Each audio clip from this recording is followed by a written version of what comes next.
Good morning, students. My name is Mantu Singh and welcome back on my channel Just Do It.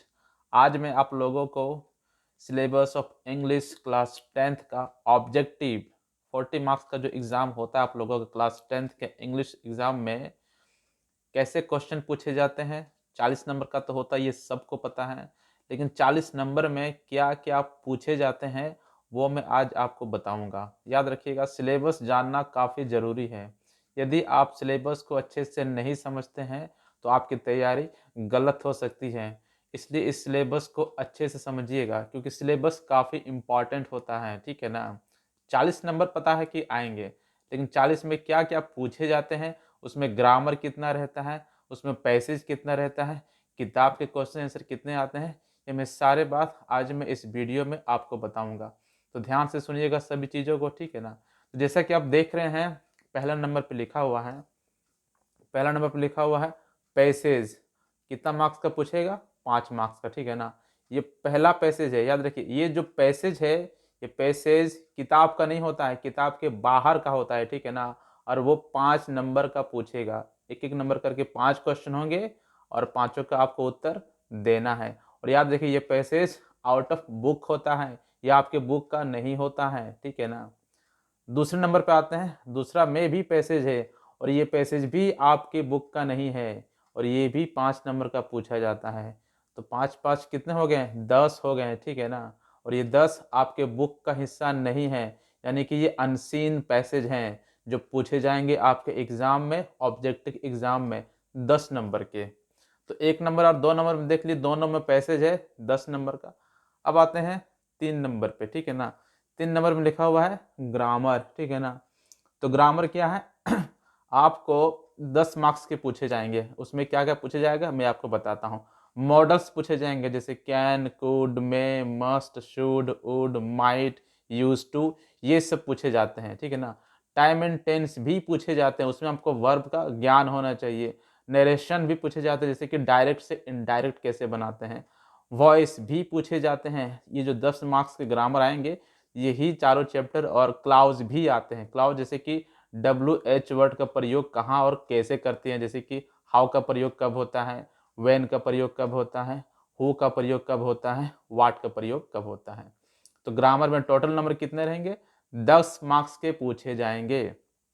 4 number में आते हैं passage. ये आपका book का passage है, कोई कहानी होगा आपके बुक का, ठीक है ना, लेकिन वो बुक का ही हिस्सा होगा, बाहर का हिस्सा नहीं होगा।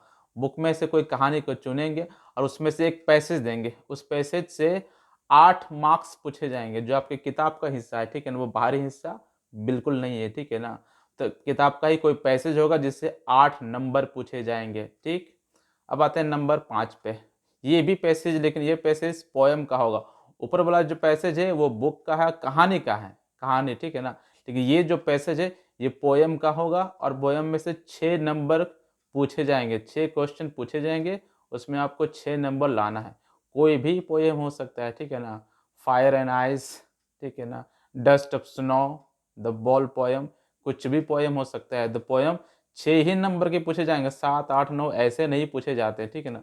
ये हो गया बुक। आपके दो दो बुक हैं, ठीक है ना।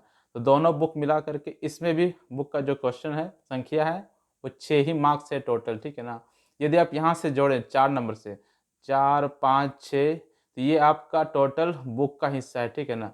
और ये इतना जोड़ेंगे तो नंबर होगा आपका 20।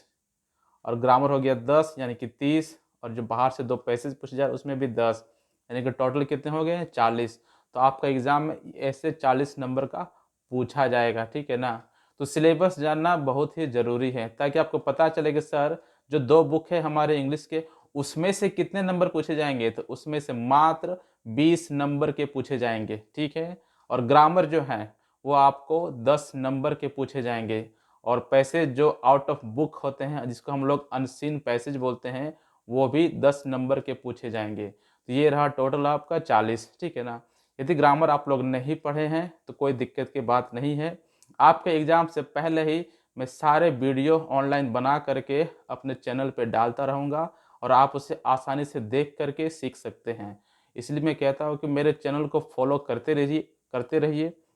और यदि मेरे चैनल पे नए आए हैं तो प्लीज़ सब्सक्राइब भी कर दीजिएगा, क्योंकि मैं आपको सारे चैप्टर्स पढ़ाऊँगा। ग्रामर के जो जितने चैप्टर पूछे जाते हैं क्लास 10th में, वो मैं सारे बताऊँगा। लगभग 9 से 10 चैप्टर हैं जो एग्ज़ाम में पूछे जाते हैं, जैसे कि टाइम एंड टेंस पहला, मॉडल्स हो गया दूसरा, सेंटेंस कनेक्टर तीसरा, डायरेक्ट इनडायरेक्ट नरेशन जिसको हम लोग बोलते हैं 4, वॉइस हो गया आपका 5, नॉन फाइनाइट्स हो गया आपका 6, क्लाउज़ हो गया आपका 7, ट्रांसफॉर्मेशन हो गया आपका 8, डिग्री ऑफ कंपैरिजन हो गया आपका 9 और रिमूवल ऑफ टू 10। ये 10 चैप्टर एग्ज़ाम में आपके पूछे जाएंगे।